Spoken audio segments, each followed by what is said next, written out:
Boxcar P had a question about speakers that have a wide soundstage and smooth but detailed highs with no edginess. What do you guys think? How wide, man? That's the problem. I don't understand. Obviously, I don't understand how that works. So, well, directivity, all that, I don't. Right. Honestly, the one that kind of comes to mind, and it may just because I mentioned it to Joe the other day, the ELAC UB, I think is it the 62? Is that what their model numbers are? UB 62, are you talking about maybe, or UBR? Unify? Yeah, it came out last summer, I think. Unify reference bookshelf. Yeah, that one. That one actually. 62?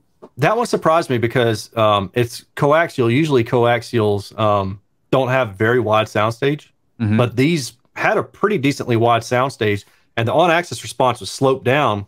So in the room, it didn't sound bright. So you still had a wide soundstage, relatively wide, without it sounding bright. But the reason I ask like how wide, because like some people consider, you know, like let's say those clip 600Ms are about plus or minus 50 to plus or minus 60. Really? In radiation. Well, yeah. And but to me, would you say 30? Or like, you know, in your graph, right? Yeah. Because well, no. Plus or minus, like, so either way, it's 60, 50 or 60. Okay, so wide. together. So 30. Yeah. So well, together it would be like 120, 100 to 120 on the front half. Yeah. So to me, like I don't consider that super wide, but that's getting on the wider side of sound radiation.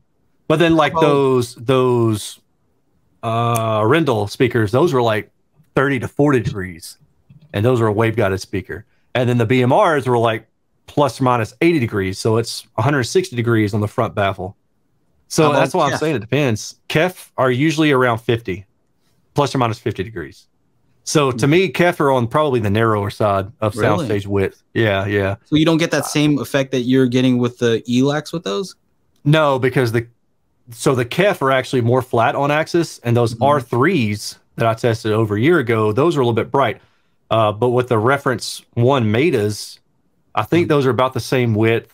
But they didn't sound bright at all. They sounded very, very neutral. So that's why it really just depends, you know, like what do you consider wide in soundstage? And I would say like the wider you get, the more likely it is that you're going to have high frequency that hurts your ears, just by the nature of, if you have a wide soundstage, you got to think like if you have a flat on axis response and then the soundstage the sound radiation is very, very wide, that means that the high frequencies are reflecting off a lot of different points in the room. So everything that comes back to you is going to be like amplified, I guess, short for a lack of words there. So you're getting a lot more high frequency content from the reflections.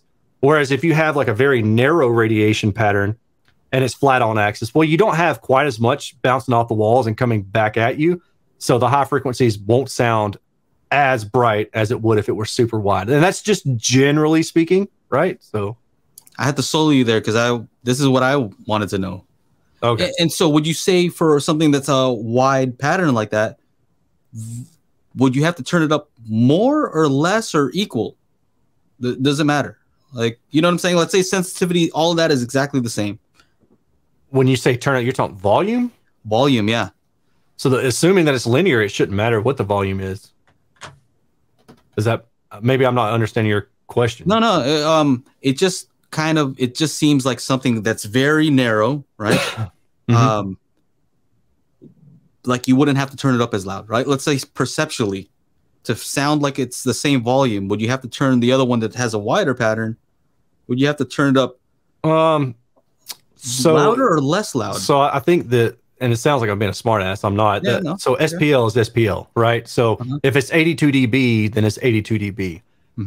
But when you're talking about in-room response, like, so if you have a more narrow pattern and these are flat on axis, then more than likely you're going to have a more sloped in-room response, as opposed to something that's the same on axis but much wider. And assuming these have like the same, assuming the off-axis response trends about the same way down, right? So that's the key here, is to understand the off-axis response. It's got to be trending about the same way between the two different types of speakers.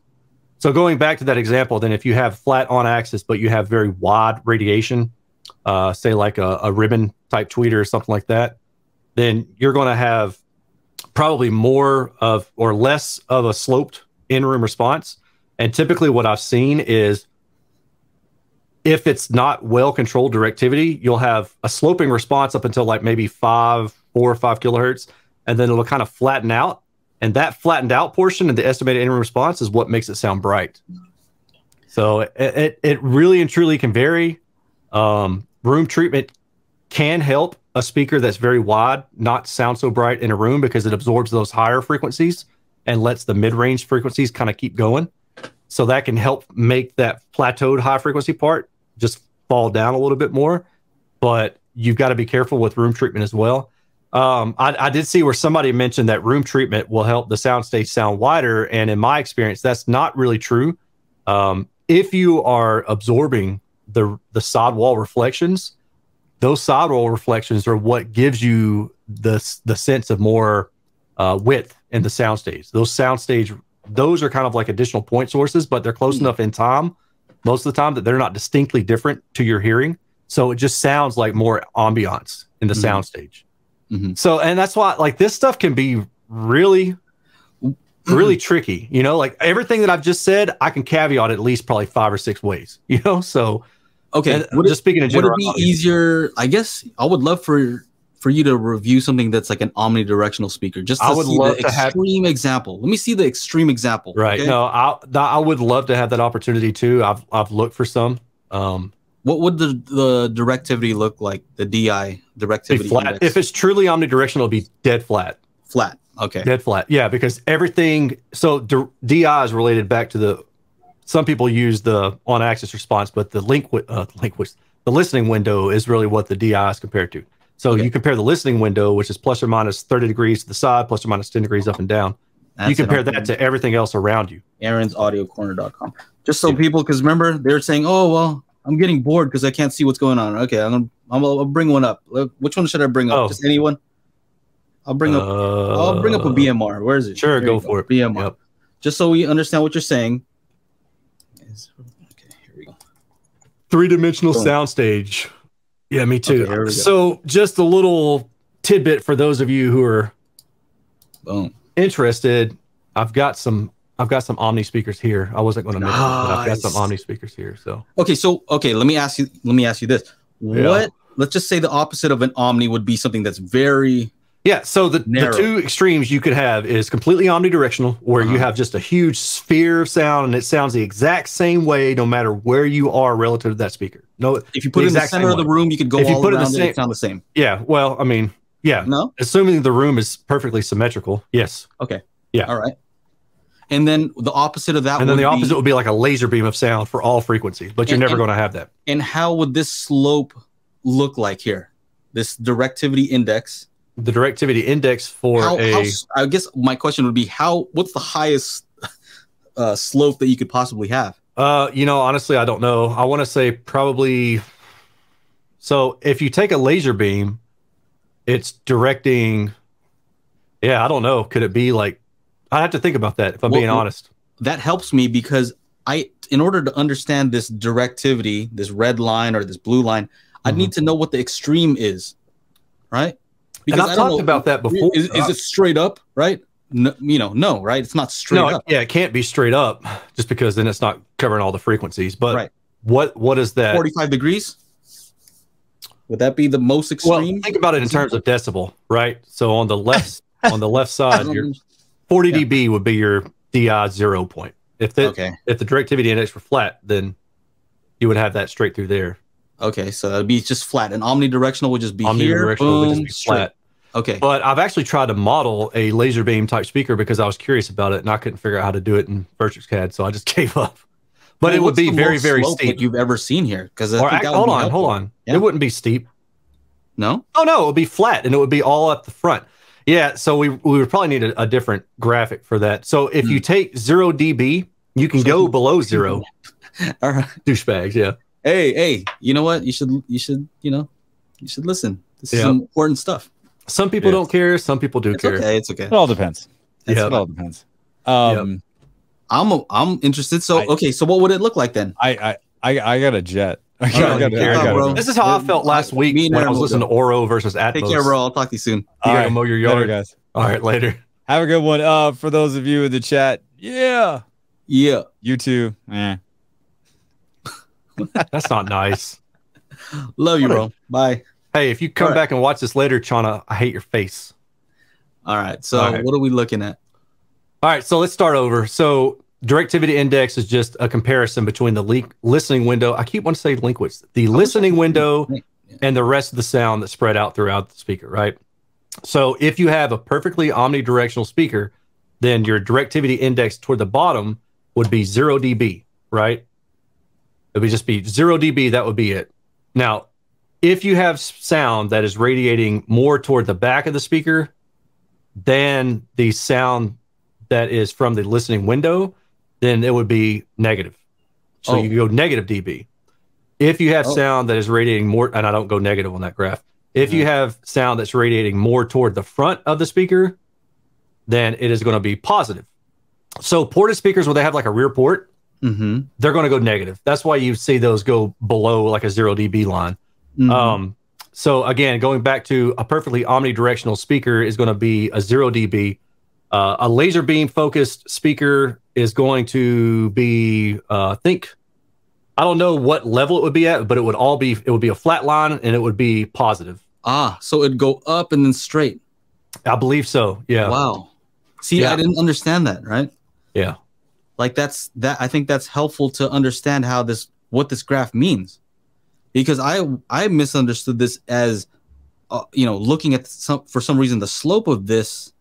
So that tells you like how much the radiation pattern is narrowing compared to the listening window. But the thing is, like, the reason it's narrowing is because lower frequencies typically are omnidirectional, and as they go higher, as the speaker goes higher in frequency, it starts to narrow up. Right. Now that speaker only looks like it narrows up on the early reflections by about 5 dB. So that's how you can tell that that's a wide speaker. And if you compared that to something like the Arendelle, then it's probably like plus 10 dB. Okay, so what does this mean that this line is up here? Let's just say it's at 1 kilohertz. It's here at, I don't know, 47 dB. Or what is that? Up? That'd be like say like plus 7 dB. Plus 7 dB. If it's 47 and 40 is your baseline, then yeah, plus 7. Okay, so what does that mean? That it's up here and not at 0, right? So relative to the listening window, the sound power at that frequency is plus 7 dB. Okay. And then if I go here to your website and then click on loudspeakers, and what's a Arendelle? Yeah, that'd be a good one. Okay, so this is different here. Okay, so at 1 kilohertz even, and especially above that, now we're much higher than, or not much higher, but it's higher than that 7 dB that we were talking about earlier, right? Actually, no, I don't know, man. That looks more narrow or more lower. So what's happening here? 1723. I'm trying to think here. Scroll up for me, please, just to make sure. Okay. No, that's good. That's good. So listening window minus the sound that's behind it. Most all of it's at the front. So you're closer to a flat line at above about 1K. I mean, so that's basically just telling you all the sound is radiated forward from the speaker and it's getting narrower and narrower. But I guess the thing is with this speaker, it's not super omnidirectional at lower frequencies than the BMR was. So yeah, I'd have to go back and compare those side by side to look and see what the difference is in the lower frequencies, because that seems to be driving it more than anything. Okay, hold on. Honestly, I'm a bit surprised. This might be easier to do it this way. Let me stop this. Let me do this window. I think this is better here. Can I do this? If I just... What? Oh, you were already playing. Dude, I told you I was looking at these. I'm like, I don't understand what I'm hearing here. Right? Because when I look at the directivity, I'm like, I probably don't understand how to read this because they don't look extremely different based on this. So I'm scrolling through the top. Top is BMR. one's the Klipsch RP600 M2. Okay, so the listening window is already narrowed up. Arendelle. That one's about the same. So these are the two that everybody said sound very similar, right? The Klipsch and the Arendelle. Yeah. Yeah. And I go back and forth between these two, right? Right. Then, well, to me, I wouldn't even use that graphic. I like the polar plots more, the globe ones, because they kind of give you a better, quick idea of the radiation window. From that, I had to like try to do math in my head to figure out. I want to say that it's 6 dB for every 90 degrees. Got it. Okay, so this is not the right thing to look at. Yeah, I wouldn't look at that. That's why in the video I focused on the globe plots. And that's what I noticed too, because that one is very obviously different. Right. Yeah, and that one stands out. But see, the fact that this one is relative, that makes it harder to determine for sure, you know, exactly what you're hearing in terms of soundstage width. That's why I use that globe plot, because for me, it's like very quick, right off the bat. Look where the red is, done. Okay, so I guess my point is, how do I read this, right? Because we talk about this all the time. Right. How do I read this? I don't know if I understand from here what I can and cannot. Generally speaking, what you're looking for there is just smoothness, right?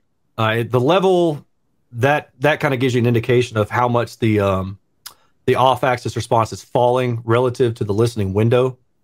But I rarely even look at this thing for level. I look at this for general smoothness. So if it's smooth, then that means that you can EQ it. If it's not, then that means you're going to have more trouble trying to fix it with EQ. So that speaker right there, that one right there, you got it right now. That's the Arendelle.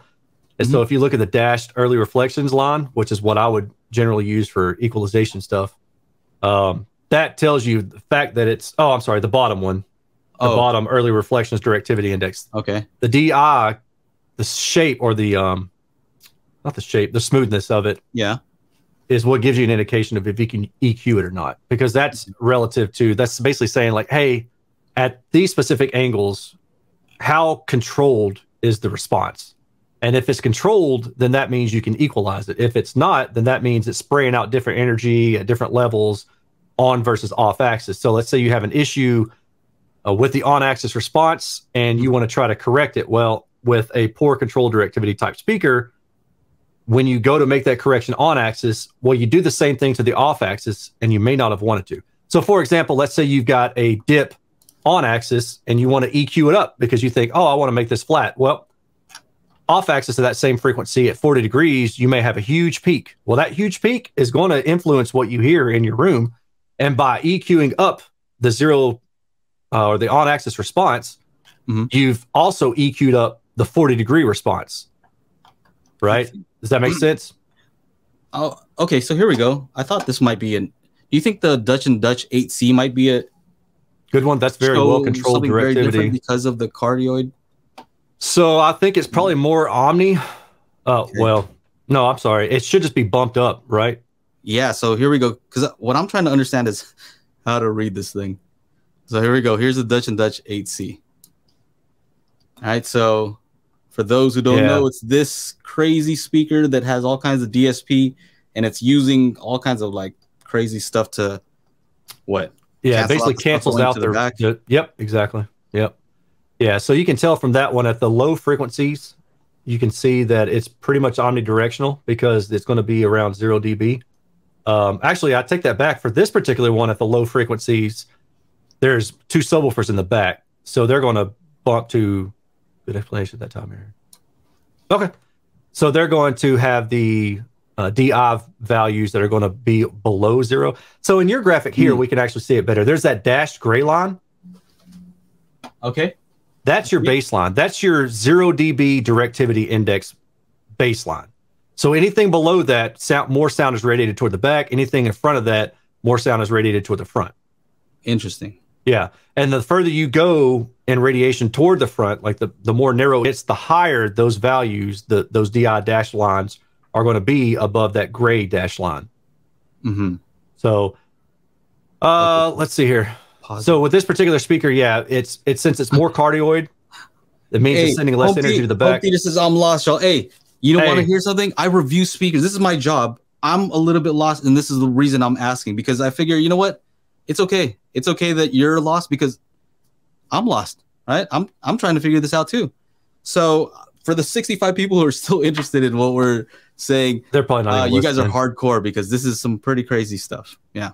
Yeah. Okay. They're probably not listening. Well, I mean, for what it's worth, I have like a whole series of videos on explaining all of this data. And I step through, there's like 6 or 7 different videos that I make. And one of them, I have a video for each set of data. So I have a video directed toward just this kind of graphic. And I'm saying, this is exactly what this means. And I translate it into like, I guess, real world application. We're trying to learn here. Yeah. And you know what? Audio system specialist, he says it.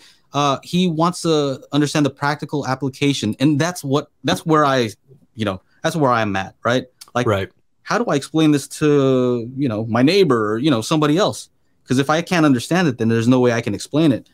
So I see the graph, I understand all this, but I'm trying to make it make sense, right? Yeah. Yeah. And that's why I thought the extreme version of an Omni versus something that's very laser focused would be interesting. And so this is kind of has that response that you're saying where it kind of goes up and then straight, right? Right. Yep. Is that what we would expect? Yep. From a cardioid design.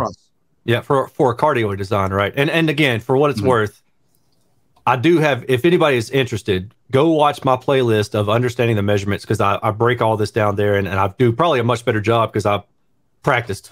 So the red line is your sound power directivity. I rarely pay any attention to that. I mean, bass, that's what it matters, but you're hearing most of the sound is going to be coming from the front of the speaker in the room anyway, above like maybe 300, 400, 500 hertz or so. And you can't really do much about that because that's all room driven. So does it matter how far it is above that baseline? Like, what does that tell me how far it is above? That tells you how much energy is directed toward the front of that speaker. Does that make sense? So scroll down toward the polar plot or the globe plot. It'll make more sense when you look at that. Let's do horizontal. Right, there you go. So red is higher energy, and then blue is the lowest energy. So you can see how you've got a whole bunch of energy put toward the front, right? And even like the yellow. So if you can pull up like I don't know, maybe that BMR speaker, if you want to pull that up. I think basically at this point it's just me and Joe talking, and anybody else who's bored is just watching. Whoever's here, I appreciate you hanging out because I am all for it. I think I like to be the guy in the class where I know that people don't get it. Okay, no, I'll just be the guy who like, I don't get it, and everybody's like, yes. No, I've always been that way, man, because you got to ask. If you want to learn, you got to ask. So the main thing to pay attention to with this one is look at the yellow and see how much is going toward the back of the speaker at the lower frequencies, right? Like so the 200 hertz is dead center, and then as you go out to the furthest range, it's 20 kilohertz. So then, if you can flip back over to the Dutch and Dutch, it's not that easy to while I'm screen sharing because it shares one tab. Okay, but I'll just flip back to that 8C. Trying to be quick here. 8C, and then scroll down to the same plot. Yeah. Okay, globe plot. Boom. All right. So in general, you can see there's less energy spread toward the back of that speaker, and that's what makes that particular speaker a cardioid design. And so looking at the higher frequencies doesn't really help you much, because most every speaker toward the higher frequencies above like 500 hertz to 1 kilohertz is pretty much shooting the majority of its energy out toward the front. So with a cardioid design, you're probably going to pay more attention to the lower frequencies. And that's where you would really kind of tell the difference there, is that this is a true cardioid design. So between like 200 to 500 hertz is where you want to look at. And you can see that based on that data, that there's less energy sent toward the back of that particular speaker at 200 hertz to 500 hertz than there is with the other speaker. Okay, so I think what, let's just say above 500 hertz, right? That's when an omnidirectional speaker would not look like this. Well, so you mean a typical speaker, not an omnidirectional speaker? Well, I'm saying if you had an MBL speaker, right, omnidirectional, what would we expect to see for these higher frequencies? Would it be red all around? Red all around. That whole thing would be red. And then if the speaker were perfectly flat and it were truly omnidirectional, that would be one solid red dot. That would be it. Got it.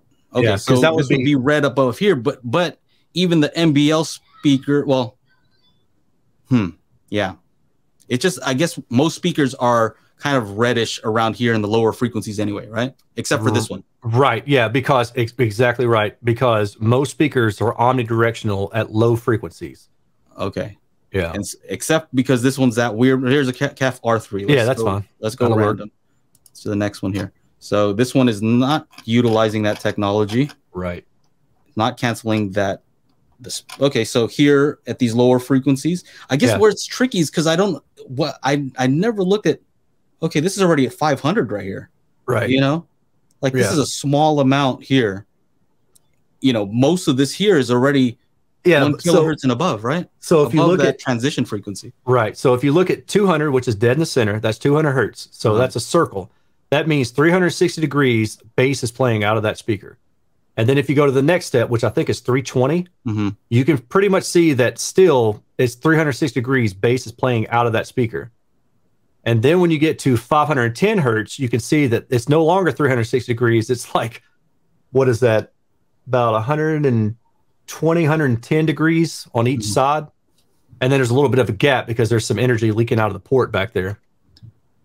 So, yeah, then when you go back to the cardioid, which I'm not saying to do that, but when you go back to the cardioid, basically what you would have is that plus or minus 90 degree line that's dead in the middle.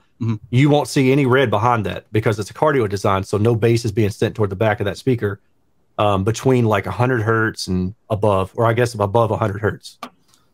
Yeah. All these people are like, oh man, what is he saying?